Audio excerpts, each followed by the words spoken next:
Hello, everyone, and welcome to our second webinar series in 2021. Today, we are going to be talking about glycoprofiling, more specifically about how using carbohydrate microarrays and its novel applications.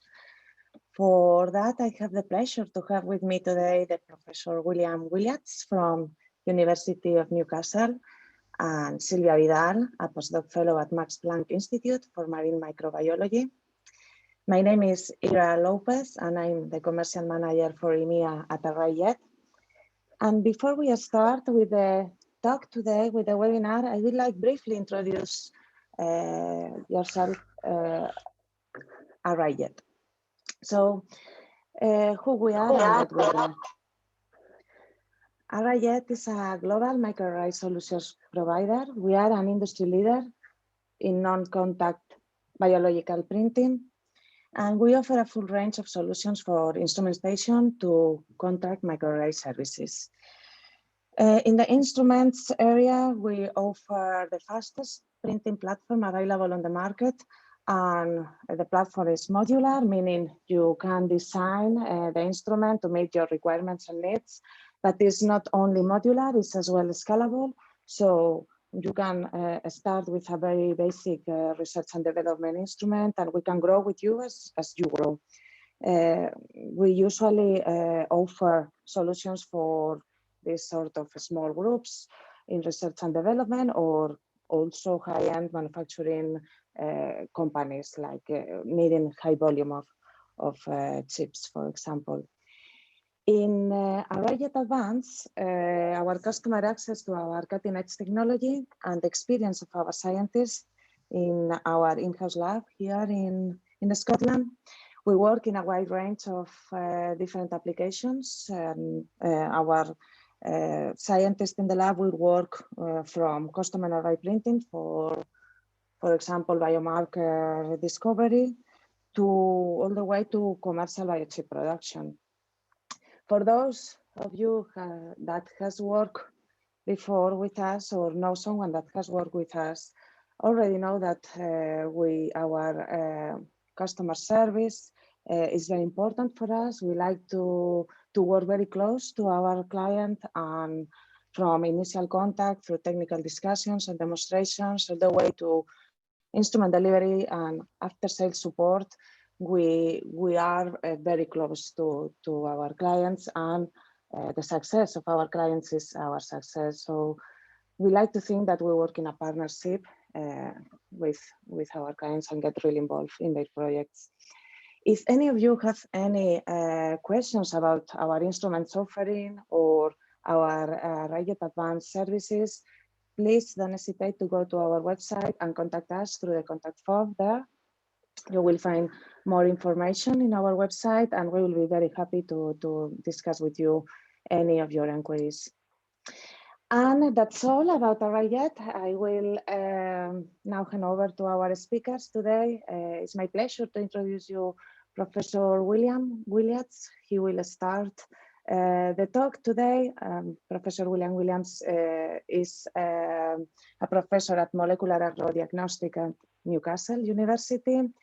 He and his colleagues have developed sophisticated technology, high-throughput carbohydrate microarrays that can rapidly print very large sets of biological samples and help to decipher complex profiles of random carbohydrates. He will talk a bit more about that and explain us his journey and how he has developed all this. After him, Dr. Silvia Vidal Melgosa will be talking about her experience using microarray technology combined with monoclonal antibodies to investigate the glycan composition of complex organic matter samples from the ocean. She will give us some examples of the latest publications. And before we start with the talk, just remind you all that if you have any question, please use the Q&A function to ask these questions during the talk. Leave them in the chat. And once Silvia and William has finished, we will go over these questions. If we don't have enough time during the live webinar to answer all of them, we will go back to you afterwards. So all the questions will be answered today. And that's all. Just hand over to you, William. Okay, thank you very much, Ira. The first challenge is for me to share my screen, which I hope I'm doing. Oh, hang on a second, bear with me.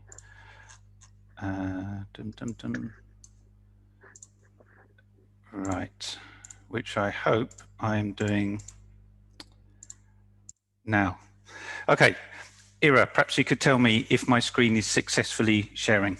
Yes, it's perfect, William. It is perfect. Okay, Yeah. thanks very much. Well, thank you very much for that introduction, Ira, and good afternoon, everyone. Thanks to Ira and Arrayjet for giving me the opportunity to talk about some work we've been doing with carbohydrate microarrays. I realized when I was preparing this talk that I've been working on this for 20 years now, which makes me feel rather old, I have to say. But anyway, here we go. Glycoprofiling using carbohydrate microarrays and some novel applications. The structure of this presentation will cover why we started developing Glycan microarrays in the first place. I will talk about how we actually produce Glycan microarrays, and then I will talk about molecular probes that we use to interrogate those arrays, and then finally I'll finish with some applications. And I should say, when I say glycans, what I'm talking about are monosaccharides, disaccharides, oligosaccharides, polysaccharides, glycoproteins, so carbohydrates in general. Before I go on to carbohydrate microarrays though, or Glycan microarrays, I'd just like to say a few words about glycans themselves. Why are we actually interested in glycans? It's because they're very industrially and biologically important. They have numerous industrial applications in relation to food and feed and sustainable materials, textiles, bulk products like timber, biofuels, functional ingredients, etc., etc. So they're very, very commercially important. In terms of their biology, glycans provide structural support, for example, plant and algal cell walls. They are responsible for cell adhesion, cell signaling, developmental cues, communication, and of course, protection in the form of cell walls as well. So for a number of reasons, we're interested in the biological and industrial roles of glycans. So then why Glycan microarrays? Well, because glycans are quite tricky to work with. Unlike proteins and nucleotides, glycans cannot easily be sequenced or synthesized. And generally speaking, there are fewer techniques for high throughput analysis of glycans. And more traditional techniques, which are often very powerful, like mass spec, but they tend to be quite low throughput. And when I was working on, well, I still am, but when I was working on polysaccharides, particularly plant polysaccharides many years ago, we really wanted a technique that would enable us to analyze polysaccharides in a far more high throughput way than the techniques currently available allowed.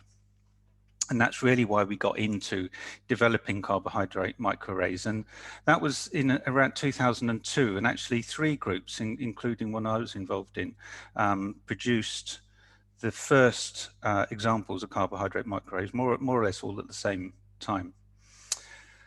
So let's just talk about some absolute basics about carbohydrate microarrays.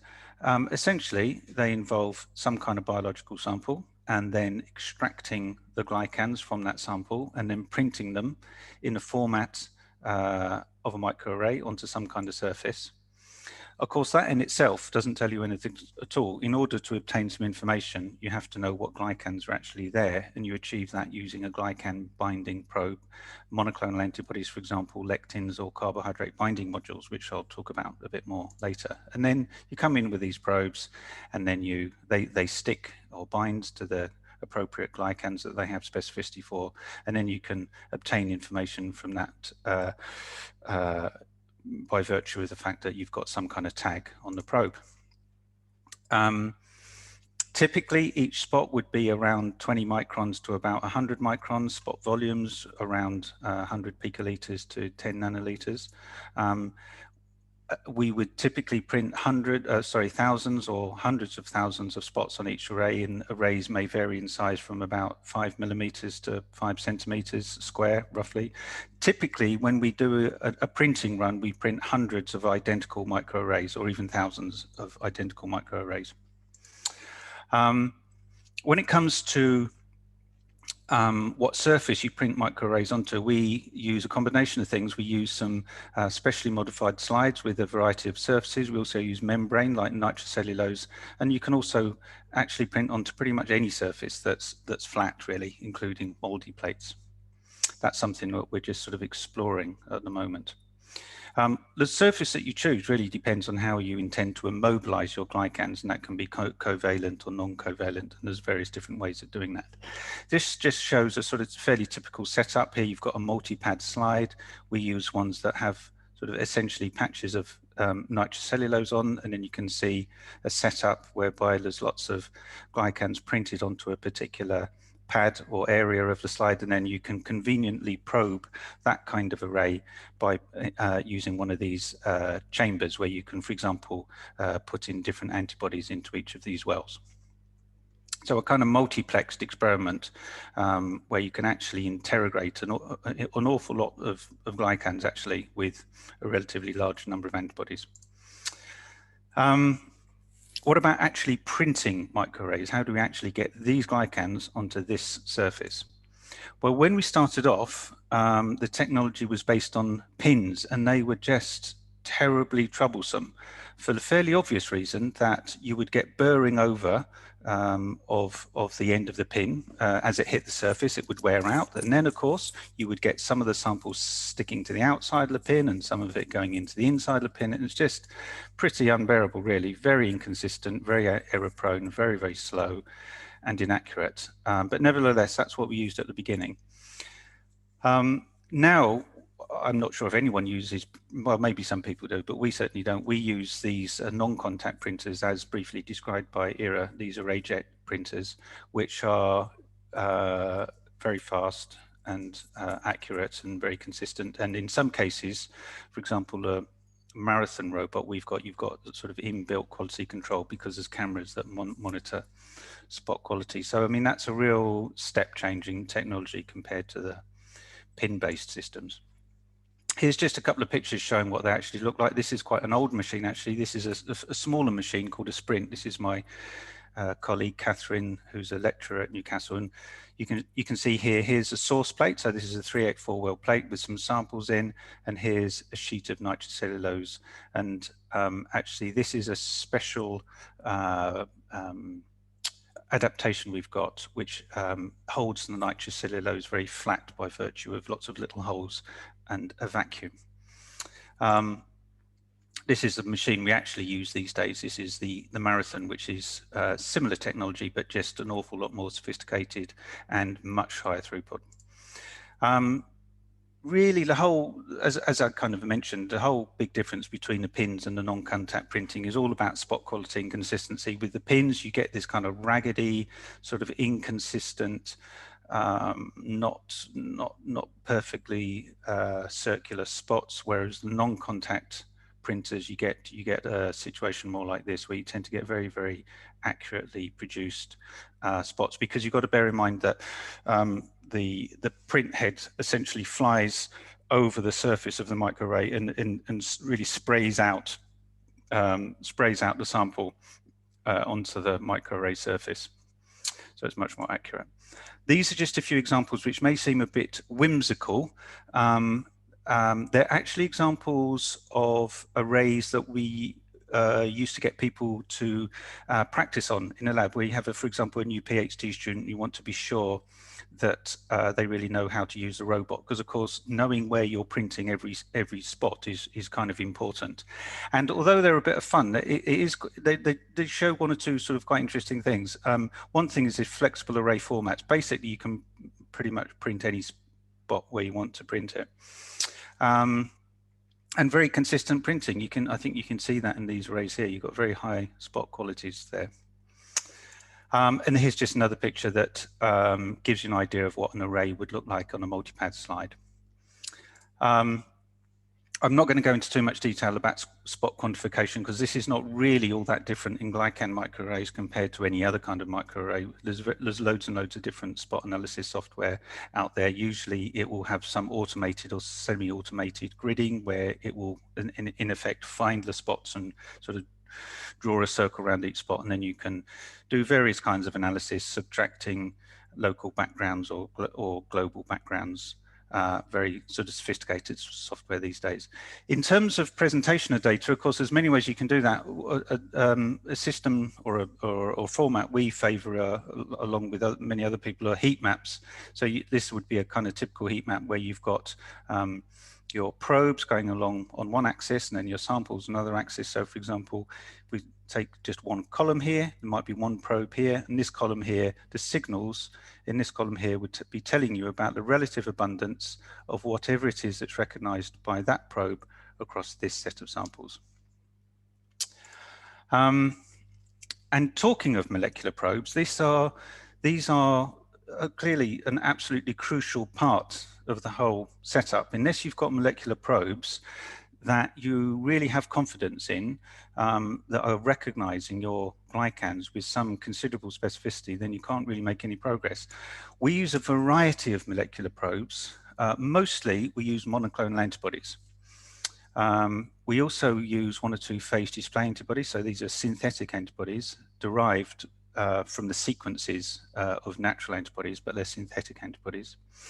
We also quite widely use carbohydrate binding modules, and I'll explain what they are later in case anybody doesn't know.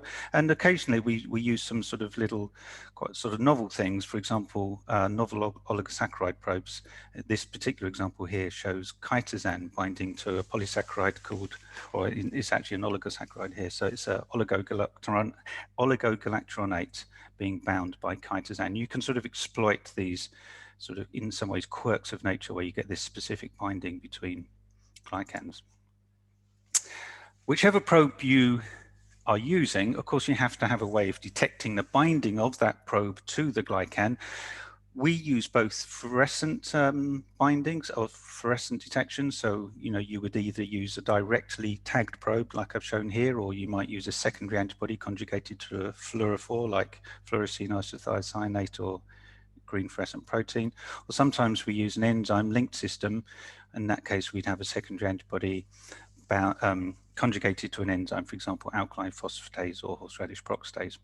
But either way, you end up with detecting spots. This is just an example of some antibodies binding to an array produced on one of those multi-pad slides I showed earlier. And here's another example. In this case, it's chromogenic detection using alkaline phosphatase binding to an array that has been printed on nitrocellulose.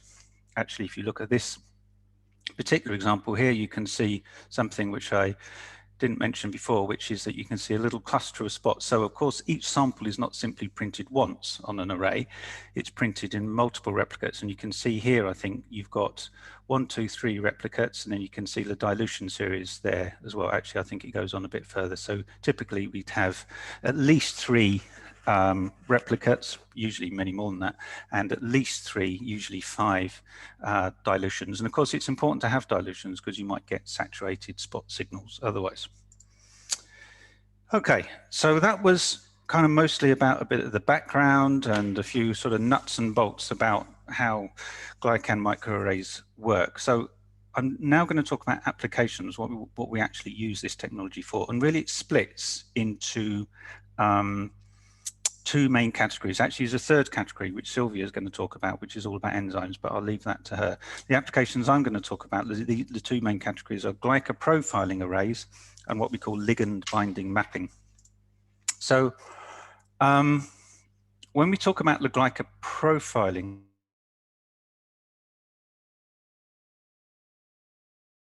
asking is what glycans are present and how does their relative abundance differ across those samples. And by the way, when I say a set of samples, I'm a plant biologist, so most of the samples that we analyze in my group are either plants or algae, and very often polysaccharides extracted from the cell walls of plants or algae. But actually exactly the same approach can be used for animal glycans, microbial glycans, and actually that's something we're increasingly doing, looking at exopolysaccharides from microbes and all sorts of industrial samples. It really doesn't matter where the glycans are from. What does matter is that you have probes that you can detect them with. So, okay, you've got your set of samples, and the next thing is to extract the glycans from those samples. And bear in mind, there's no attempt to purify the glycans or anything like that. They're just extracted. And we would use a variety of solvents, typically like CDTA or sodium hydroxide. And one thing I will mention here is that people are quite often surprised that you can extract a polysaccharide with something quite harsh, like 6 molar sodium hydroxide, and you can print that in the machine, no problem at all. The machines seem to be rather robust in that sense. Okay, so then using the robotly extracted glycans are printed as microarrays onto the slide or membrane or whatever it is you're making a microarray on. And then of course you come in with your antibody. So you know what your antibodies bind to. So for example, here you've got an antibody binding to the green polysaccharide, and you can see it's particularly abundant in this palm tree here. You've got another antibody binding to the maroony, browny colored glycan. That's abundant in this plant here. And this is what the kind of raw data typically looks like. And the important thing to recognize here is that these arrays are absolutely identical. The reason they look different is because they've been probed with different antibodies. And the binding of each of those antibodies is telling you about the relative abundance of that epitope or structure recognized by the antibody across that sample set. So that's the basic concept of glycoprofiling arrays. And I'm just going to give 2 examples, and I've chosen these 2 examples because one's essentially is fundamental biology, and it's all about plant glycan diversity and evolution, and the other example is a very applied example, is a collaboration with Carlsberg, and it was mapping glycans during brewing. So just going to the glycan diversity, I'm a bit hampered because I can't see the top of I can't see my titles, but I know this is all about glycan diversity and evolution. The reason we started doing this is because many plants, like a lot of other organisms, are threatened with extinction. This map is from work done by Kew Gardens in London, and it shows the hotspots of threats to plant diversity. One act of conserving plants is establishing a knowledge of what compounds they contain, because we might, you know, it's possible that plants could go extinct containing very valuable compounds, including glycans, that then we'd be very sorry to miss. So understanding what's in plants is part of establishing conservation priorities. And also, it's important to understand plant polysaccharide diversity in terms of evolution, because of course polysaccharides have played very important roles in the transition of plants from algae, from the sea to the land, and then radiation across the globe. The way we went about this work in practical terms is we collaborated with Kew Gardens, and they basically said, okay, so if you want to map glycans across the whole plant kingdom, we recommend, you know, these certain species, which we let them decide, because even though carbohydrate microarrays are fairly high throughput, they're not high throughput enough to screen every single plant species. So they picked, or helped us pick, about 600 odd plant species, which were representative of the entire plant kingdom. And then we used different organs from each of those plants, so stems, roots, and leaves, and then multiple replicates. And by the time you add all of these numbers up together, this is a pretty big analysis, well over 200,000 analyses. You can see Jonathan, one of my former PhD students, out in the field there collecting some of these samples. So the way the experiment worked was a collection that you can see here, and then processing, in other words, homogenizing the samples, and then what, as I described before, really extraction, printing, probing, and analysis. And I'm not going to go into all the details of this experiment. The main thing to recognize is the high throughput nature of this. So, you know, we used around 200 different monoclonal antibody probes. This is a heat map this is just a small part of the heat map of the data we produce. So this is essentially, it's kind of like a polysaccharide landscape of the plant kingdom.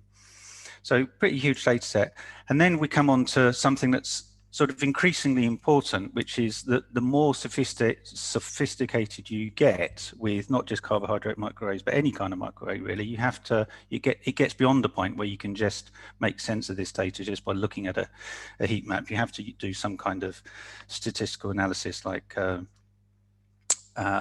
PCA plotting or something like that. And you can see this is just some initial work we've done here. And you can, for example, you can see how you've got vascular plants and non-vascular plants and differences in the polysaccharide content of these different plant groups. So this kind of work is giving us insights into the roles played by polysaccharides during evolution. The second example of this mapping of glycan, or again, I can't see the top of my screen, so I can't read it, but mapping glycoprofiling anyway, is this collaboration with Carlsberg.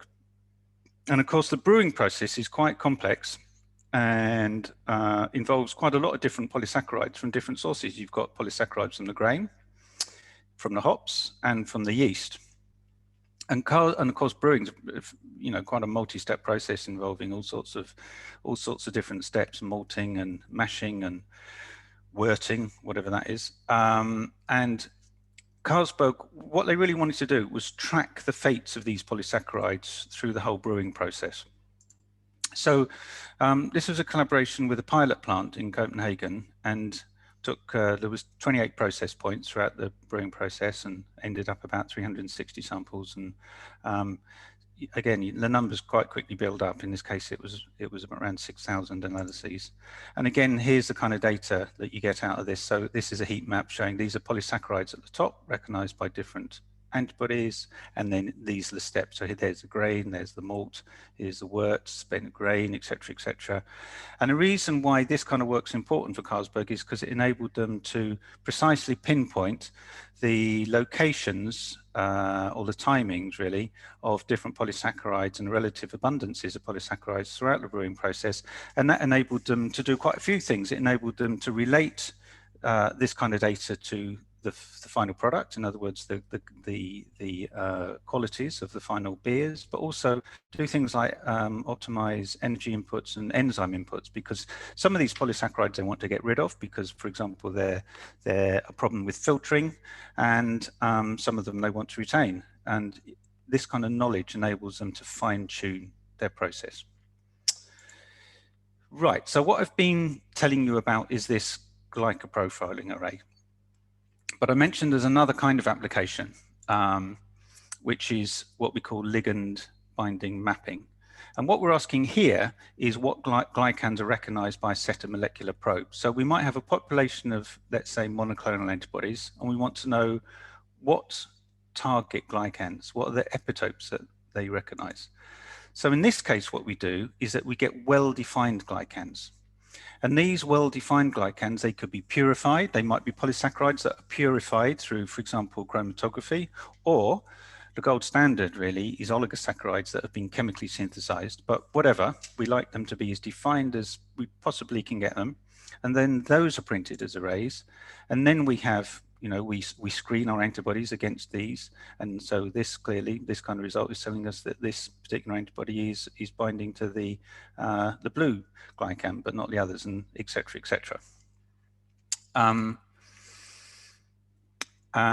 there's two applications of this where we've used it most really is in screening monoclonal antibodies and also carbohydrate binding modules. And here's these pictures just show some structures of, here you've got the classical antibody here with the FAB region here, and here you've got a carbohydrate binding module, which you might not be so familiar with. Starting off telling you just a quick example about the antibody binding. I realize we're running a bit short of time, so I won't be too long on this, but here's just one example of this kind of work. So in this case, we've got a library of oligosaccharides, and these have been conjugated to BSA, and that conjugation enables us to print these easily onto nitrocellulose because they immobilize nicely. So you can see well-defined oligosaccharides here. And then here's the heat map, or a part of the heat map that was produced when we made an array of those oligosaccharides and then probed with some antibodies. And these code names here, LM5, LM13, these are all antibodies. And you can pick out loads of really sort of really fine granular level of detail here. So, you know, this, for example, just take one example. This is an antibody that's binding to arabinan. These are arabinan oligosaccharides, and this is telling you that this antibody, it will bind to, what's that? So that's a 4 arabinosyl residues joined together, but it not so much binding to 3 and won't bind at all where you've only got two residues. Here's another antibody, LM12. This binds to ferrylate. That's indicated by that little circle there. So it will bind to ferrylated samples, but it won't bind to non-ferrylated samples. And you can pick out a great deal of detail and get a great deal of very useful information about the binding of monoclonal antibodies doing this kind of microarray. And it's really a much higher throughput method for obtaining information about antibody binding than almost any other method. Again, as is often the case during this talk, what I've shown you is a small part of a much bigger data set. This is the sort of the real data set. So here we screened about 200 antibodies. These are all along the top here, and then about 300 different targets. And essentially these hotspots here, so what this is telling you here is clusters of antibodies. There's a bunch of antibodies there. I can't read it. I think that might be Xylan. So these are all Xylan binding antibodies, and then you've got Manan binding antibodies, and et cetera, et cetera, et cetera. So this is our go-to method to figure out what our antibodies are binding to. The second example, the last example, is about these carbohydrate binding modules. So carbohydrate binding modules, or CBMs, these are binding domains, as the name suggests, that are joined very often to the catalytic domain of carbohydrate degrading enzymes. And the reason they've evolved, we think, is in order to bring the catalytic domain into close proximity with the substrate, because these CBMs are binding nice and tightly to the substrate, and that draws the catalytic domain close to the substrate. However, what we can do is use them as very nice molecular probes, because we can just clone just the CBM region, add a his tag, and then you've got a really nice probe. So there's really two reasons for looking at CBMs. One is to simply develop new probes, and the other is to understand how microbes have evolved to break down carbohydrates. This is some work, just one example, some work we did with Harry Gilbert and Carlos Fontes. And this was all about screening Ruminococcus flavofasciens, which is a bacterium which lives in a ruminant gut. And the idea here was to screen 177 protein modules of unknown function, which was suspected to have something to do with glycan processing. And then we used carbohydrate, all of these were cloned and expressed and his tagged. And then we used carbohydrate microarrays to screen the binding of these novel CBMs. And here's just a small part of the data. Again, you've got the different CBMs that have been cloned from Ruminococcus and expressed, as I said. Here's just a control antibody. And then we tested these against a whole load of different glycans that were arrayed, and there's a few really sort of standout things. So here we go, CBM 77, you see it's a very different profile binding to pectins, unlike the rest of the CBMs, and that turned out to be a really novel CBM specificity. And in fact, 6 previously unidentified CBMs were identified, CBM families were identified. And then, once you're armed with this kind of information, you can combine that with doing some structural analysis of the CBM and figuring out why is it binding to pectin. We're not so much into that kind of thing, but it's just an example of how you can integrate this kind of array data with some structural studies to really get some new insight into CBM binding. So that's just about it. And I'll just finish off with, say, a few words about emerging themes. Where are we going with this? Well, one thing we're doing a lot of is enzyme screening, and I'm not going to talk about that because Silvia is. We're also looking at making array-based lateral flow assays. So this is a kind of lateral flow assay that's sort of in the news at the moment a lot because of COVID, but previously people were probably most familiar with things like pregnancy tests, and they're based on lines of antibodies, but we think there's no reason you can't base it on essentially lines made out of dots, and there's a few different reasons why we think that's a good idea. The thing I'm just going to touch on very briefly, though, is integration, because as we've got more sophisticated in the production of these carbohydrate microarrays, we've moved closer to what would be, you could generally call glycomics. And that gives us a possibility of integrating omics technologies.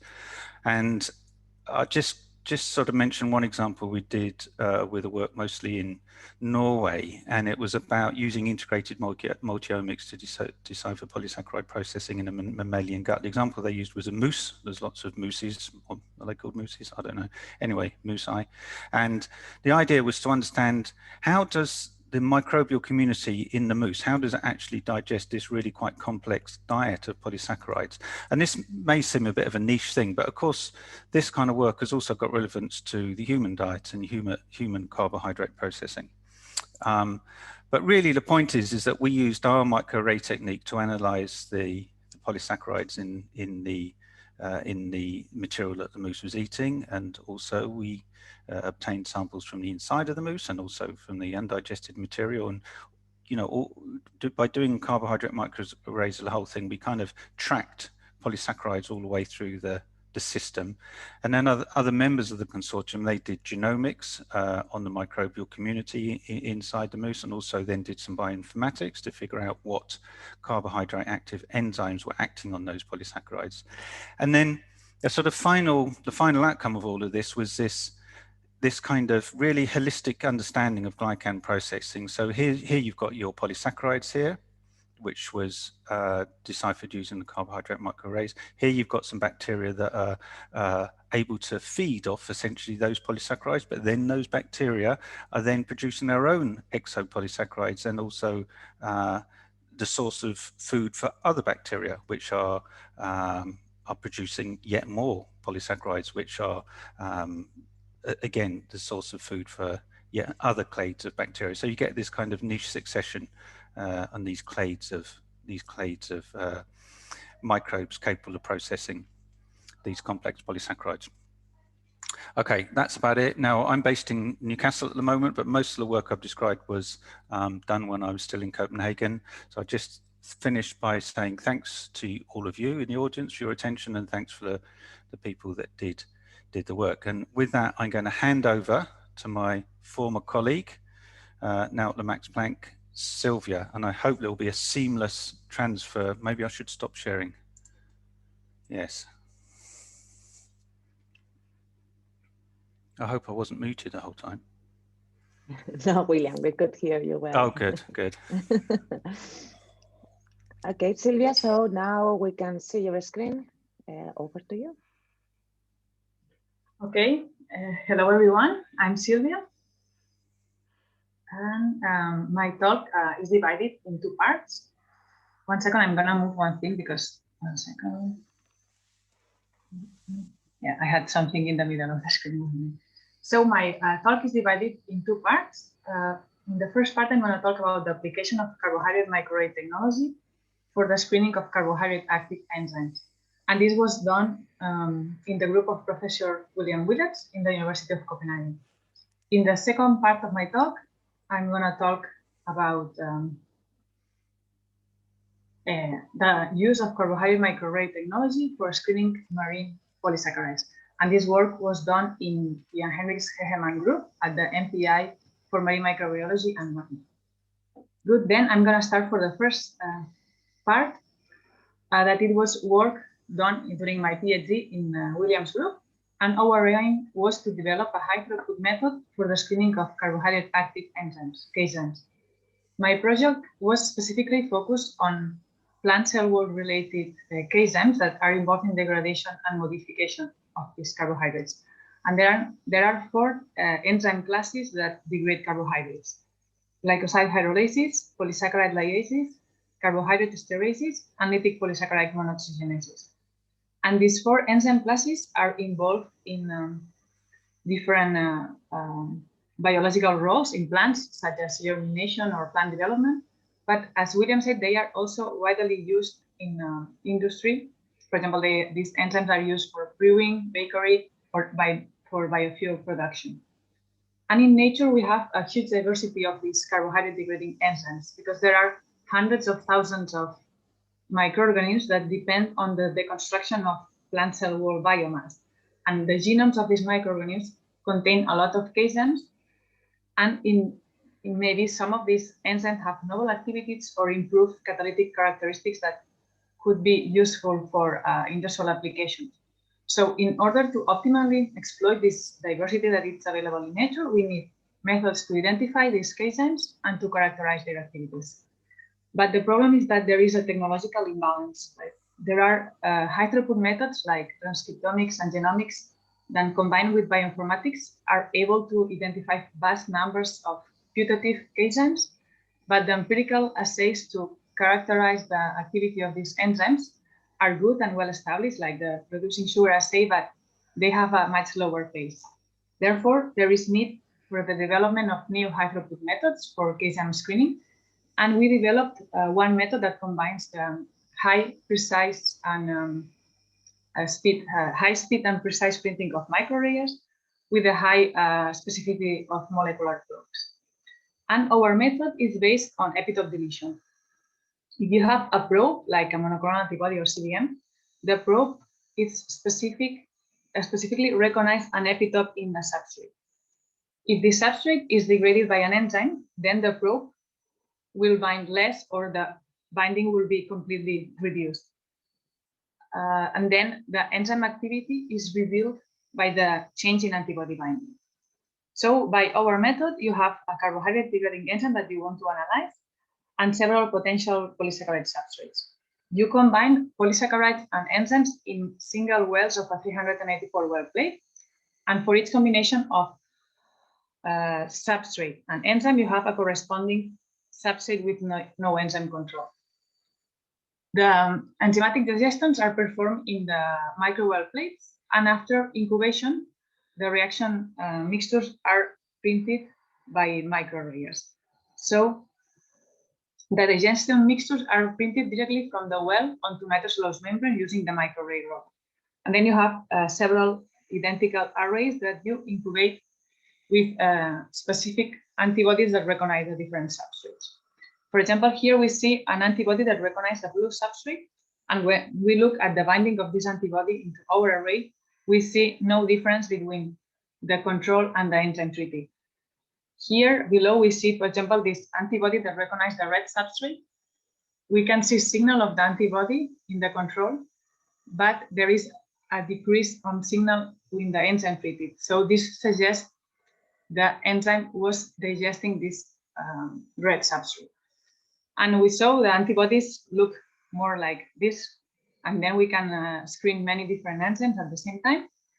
And to quantify, to present the data, we present it as a fold change. So for each combination of polysaccharide and antibody, we present the data as signal from the control divided by signal from the treated. So if there was no digestion, the signal of the control and the treated will be more or less the same, so the ratio will be 1. But if there was digestion, the signal from the treated will be much lower, and the ratio will be bigger than 1.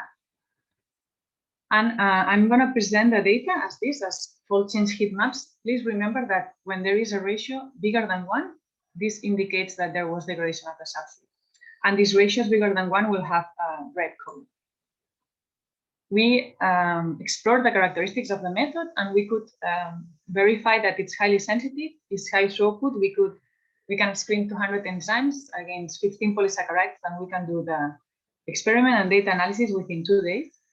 It's also highly specific, and it has a broad versatility. And in this talk, I would like to show you like the high versatility regarding enzymes and substrates that can be used. So versatility regarding enzymes, we can detect the substrate specificity of polysaccharide ligases in this fold change heat map. I'm showing you the result of incubating a pectin ligase with galactomannan and the pectin ligase with pectin. As expected, pectin ligase was not degrading galactomannan, but we could see degradation of pectin as indicated by the fold change of this antibody that is specific for pectin. So we could detect polysaccharide ligases. I'm going to show you the other examples quickly as we have limited time, but I'm happy to ask to have questions at the end of the talk. So we can detect polysaccharide ligase activity. We can analyze also carbohydrate esterases, glycoside hydrolysis, both endo and exoactive, and we can also analyze lytic polysaccharide monooxygenases. So with this method, we can determine the substrate specificity of the 4 enzyme classes that are involved in carbohydrate degradation. But the method has also a high versatility regarding substrates. So you can analyze an enzyme against a single substrate, but you can also analyze an enzyme against a mixture of substrates. So in each well, you can add different polysaccharides. And we can do that because antibodies are specific to one substrate. So by probing with different antibodies, we would be able to monitor all the polysaccharides, and if one has been degraded, we would be able to detect it. I'm going to show you here an example of when we use mixture of substrates. So here, this is a result of using this two substrate mixtures that had 5 different polysaccharides each. These were incubated individually with different enzymes, including 3 glycosyl hydrolases and an enzyme cocktail. And the activity of the enzymes was revealed by the fold change detected with these antibodies. For example, we could see the degradation of xyloglucan when xyloglucanase was incubated with substrate mixture 1 that contains xyloglucan, as detected with this anti-xyloglucan antibody. Xyloglucanase activity, as expected, was not detected when incubating xyloglucanase with substrate mixture 2 because there is no xyloglucan in this substrate mixture. When testing the enzyme cocktail, this Zelig-CITIC2, it's a commercial cocktail from Novozymes that is used for the hydrolysis of lignocellulosic biomass to make biofuel. So, as expected, we could detect that many epitopes were degraded when using this cocktail of enzymes. So, the results show that specific polysaccharide epitopes being targeted by the enzyme can be revealed even when we combine different substrates. And this is important because then we improve the throughput of the method. We wanted to further explore the use of mixture of substrates, and we increased the complexity of our analysis by testing the possibility of using raw plant cell wall extracts as potential substrates for our enzymes. And we tested that by using material from 5 different plant species. We extracted the polysaccharides from the biomass of this plant species by sequential extraction using CTTA, where we would expect to extract most of the pectins, and with sodium hydroxide, we would expect to extract most of the N-celluloses. We neutralize the pH of these extracts, and then we use the polysaccharides from these extracts as potential substrates to test our enzymes. We tested some glycosyl hydrolases as well as the enzyme cocktail, and as you can see in the heat map, we detected that several enzymatic activities against specific polysaccharides that were present in the crude plant extracts. For example, we could detect that there was pectin degradation. These antibodies are specific for pectin. We could detect degradation of pectin when polygalacturonase and the enzyme cocktail was incubated with CTTA extracted polysaccharides from Arabidopsis, willow, and horsetail. And we know that these 3 species contain pectin in the cell walls. Another example, we could detect degradation of beta-1,3,1,4-glucan when the beta-1,3,1,4-glucanase was incubated with sodium hydroxide extracts of cornstalk, barley, and horsetail. And we know that this species has beta-1,3,1,4-glucan.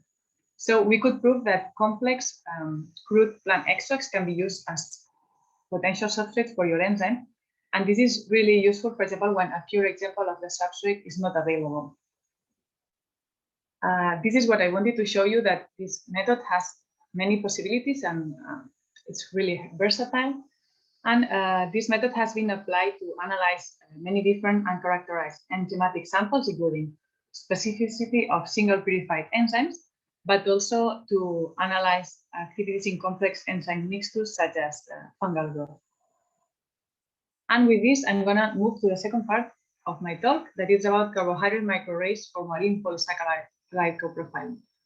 And the reason why we wanted to use microarrays for analyzing marine glycans is because compared to all what we know about polysaccharide composition of terrestrial plants, we know little about polysaccharide composition of marine algae.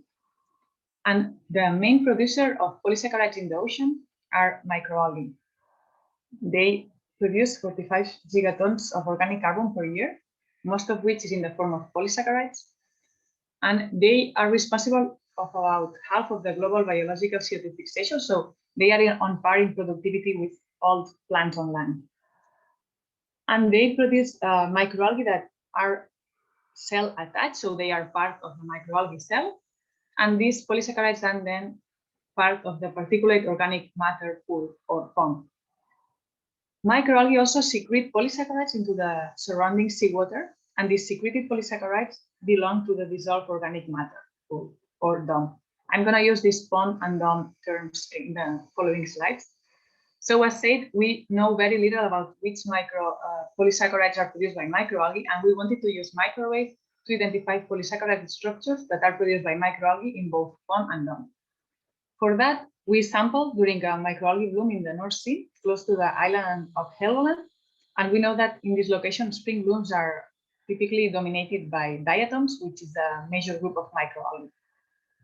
So we sampled in Helgoland for 3 months in spring, and we sampled seawater and collected POM as well as high molecular weight DOM samples.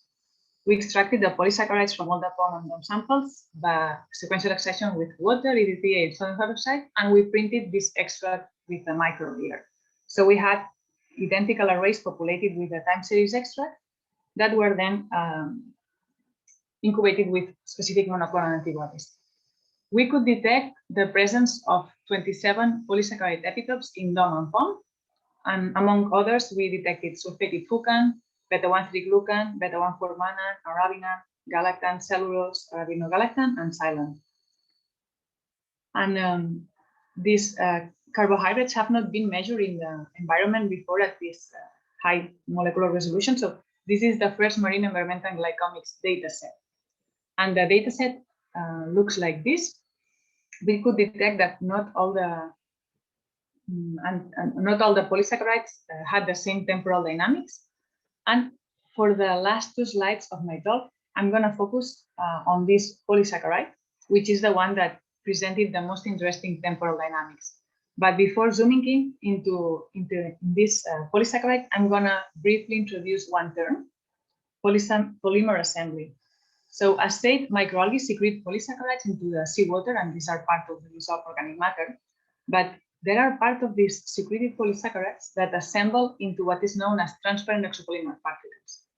What we know of these exopolymer particles is that they are formed by anionic polysaccharides. And we don't know which polysaccharides are forming these particles, but we know they are negatively charged. And the typical way of analyzing them is by staining with Alcian blue, that is a dye that specifically binds negatively charged polysaccharides.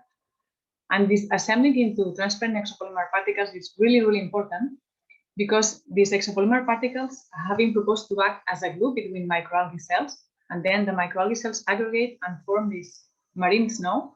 Here you see a picture of marine snow, and these aggregates are higher in size, they are heavier, and therefore they have higher sinking velocities.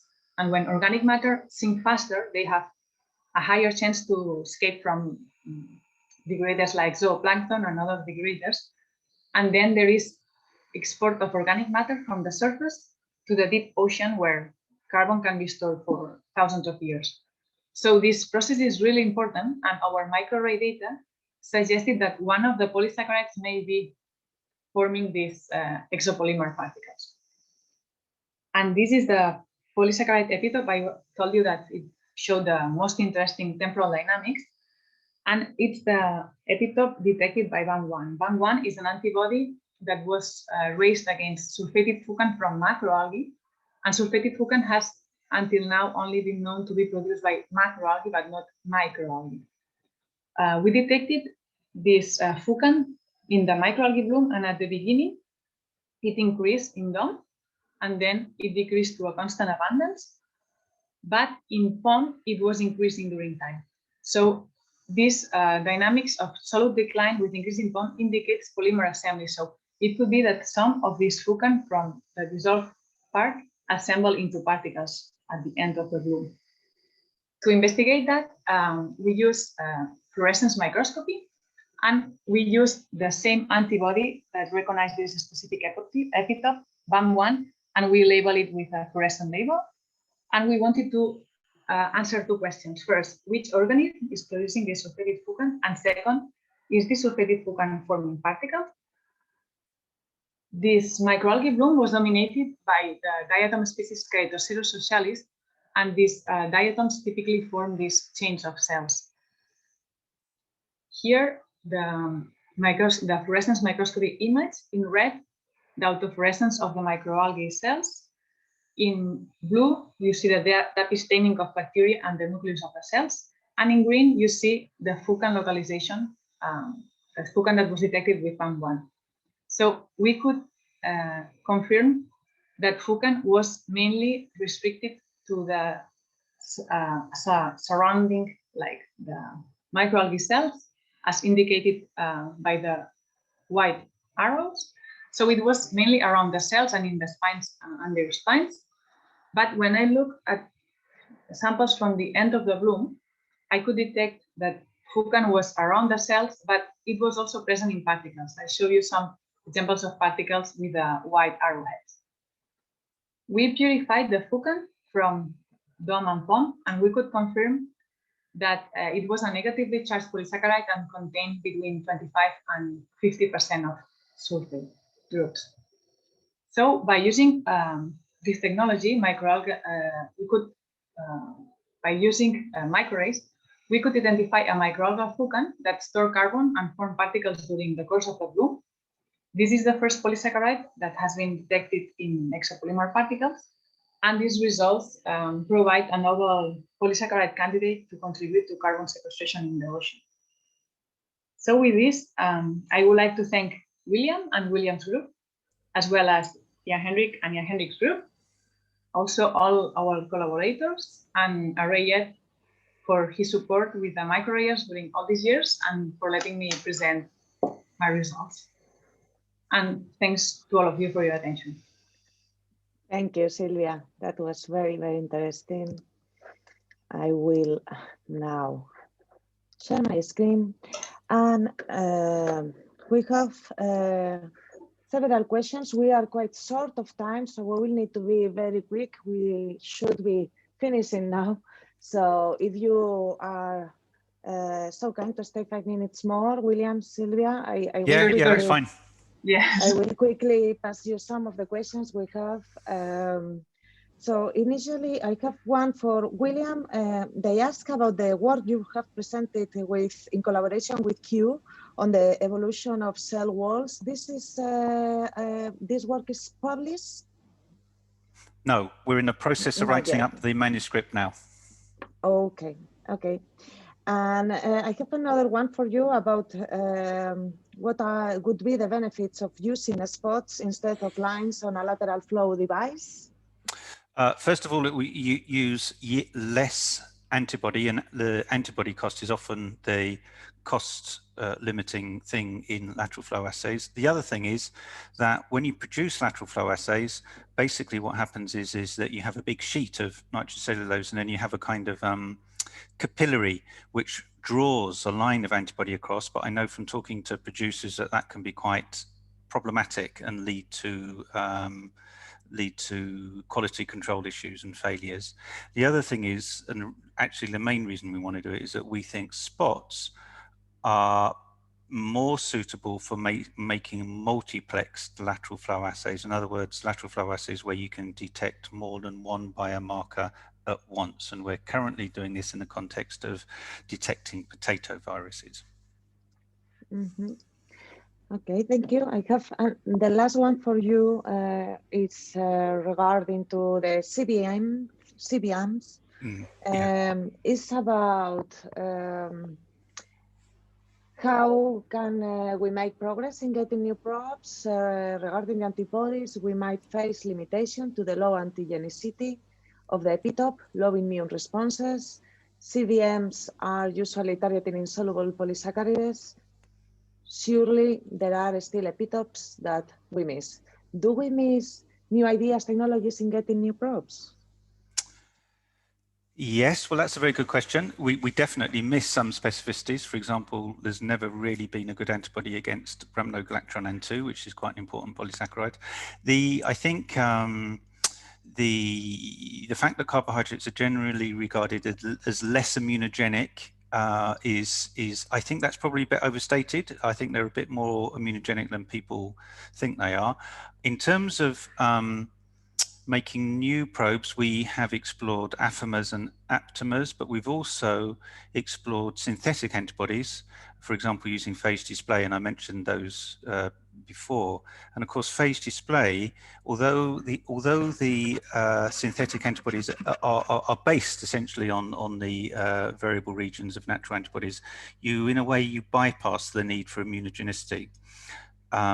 So I think if I was a betting person, I would say I'd put my money in terms of new probes. The most promising areas would be CBMs and synthetic antibodies, I think. Thank you, William. I think this one will be for Silvia, but you can correct me. If not, it's about, would it be possible to apply this microarray technology to explore glycotransferase activities? Yes, actually, also this was part of the project. We tested this possibility and it was really successful. We used a similar approach as what I showed, that we were incubating glycosyltransferases with oligosaccharides labeled, and yeah, we could use this technology to detect the activities of glycosyltransferases. Mm-hmm. Yeah, I can add to that. Essentially, we did sort of in some ways the sort of opposite of epitope depletion. It was epitope creation. So you get the oligosaccharide being built, polytransferase. One thing that makes it difficult is simply available of things like activated sugars, UDP sugars, and GDP sugars that you can use as donors. They're just quite hard to get hold of. But as Silvia said, essentially it did work. So I think the answer is sort of basically yes to that question. And for Silvia, about why using EDTA for sequential extraction? Yes. So in William's group, we use CDTA. So when I came here, I was okay, I'm going to use CDTA, but we didn't have it. And then we had EDTA so we use CDTA because it's a chelating agent. So it binds to the calcium and all other cations. So to remove any cationically, any polymers that are cross-linked with cations. So then I decided to use the EDTA that is also binding to negative like cations. So then it would also have the same effect. We would remove the cations from the solution, and any cross links that are forming like this egg box structure would get destroyed, and then we would be able to extract it. And I can maybe just add a couple of words. I mentioned a couple of extraction solvents, so CDTA and sodium hydroxide, but actually you can use any type really of extraction solvent that you think is appropriate for removing or extracting the glycans from your samples of interest. And we've used various different things over the years, hot water, sodium oxalate, sodium hydroxide, potassium hydroxide. Then you're generally left with the residue of things you can't extract, basically cellulose and the things embedded in cellulose. But even that you can disrupt chemically, for example, using something called cadoxin, which is cadmium oxide and diaminoethane. Or something we increasingly do is just pull apart the polysaccharides using enzymes like cellulase. So there's lots of different solvents you can use. Mm-hmm. Thank you, William. And I think this one is for you. When will we get a prof to rhamnogalacturonan 2? That's a good question. I actually think, I'm not completely up on the literature, I think someone might have actually published an antibody against RG2, and many years ago there was some published work on a phage display against RG2. All I can say is that those antibodies don't appear to be widely used, certainly for many years, RG2 would seem to be kind of like the holy grail of polysaccharides to produce an antibody to. There may actually be one now, but I would have to do some Googling to establish if that's true or not. I think the real problem is not so much the knowns, it's the unknowns. In other words, there's probably polysaccharides out there that we kind of don't know about, and we lack. It's a kind of vicious circle, because one of the reasons we don't know about them is because we don't have any probes for them, so they're kind of hidden. Mm-hmm. Yeah. Well, so I think we don't have time for more. We have few questions more, but we will go back to everyone that has asked one by one. We don't, unfortunately, we ran out of time today. Just say to you both, William and Silvia, that it has been a pleasure listening and learning a bit more about your research. Very nice talks. And just thank you everyone for joining today. The webinar will be recorded and available on demand on our website. You can contact us to access to it. And on behalf of Arrayjet, thank you all, and I hope to see you again in our next webinar. Thank you very much for organising it, Ira, and thanks to all the participants as well. My pleasure. Bye. Yeah. Bye. Thank you. Bye. Bye. Bye. Bye. Thanks.